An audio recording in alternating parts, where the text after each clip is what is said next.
অনেক দূরে পরীদের মতো এক বন ছিল, নাম সুরভি বন। এই বনে থাকতো এক অদ্ভুত হরিণ, যার গায়ের রং ছিল সোনার মতো চকমকে আলো। তার নাম ছিল সোনাই। সোনাই দৌড়ালে তার পেছনে রঙিন তারা উঠত। সে ছিল খুবই কৌতূহলী। একদিন একটা পুরনো গাছের গায়ে সে এক রহস্যময় দরজা দেখে। দরজায় লেখা, যদি সাহস থাকে তবে ভিতরে এসো। সোনাই সাহস করে দরজা ঠেলে দিল আর পৌঁছে গেল এক জাদুর রাজ্যে।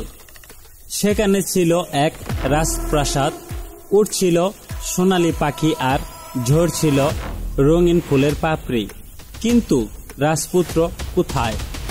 সবাই বলল, রাজপুত্র দিন হলে লুকিয়ে পড়ে আর রাত হলেই আসে দেখা। সোনাই এক ঝর্ণার দেখতে পেল।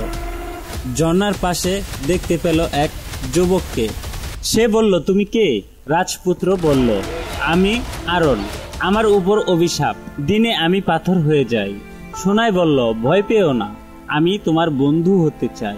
তাদের বন্ধুত্ব শুরু হলো। তারা একসাথে খেলে, গান গায়, গল্প করে। তখনই আসে এক জাদুকরি পাখি। সে বলল, বন্ধুত্বের ভালোবাসা পারে অভিশাপ ভাঙতে। সোনাই নিজের স্নেহ ছড়িয়ে দেয়, আর ঠিক তখনই আলোক ঝলক। রাজপুত্র মুক্ত হয় অভিশাপ থেকে। এরপর থেকে সোনাই আর আরন একসাথে বনের প্রাণীদের রক্ষা করে। সবাই বলে, সত্যিকারের বন্ধুত্ব জাদুর থেকেও শক্তিশালী।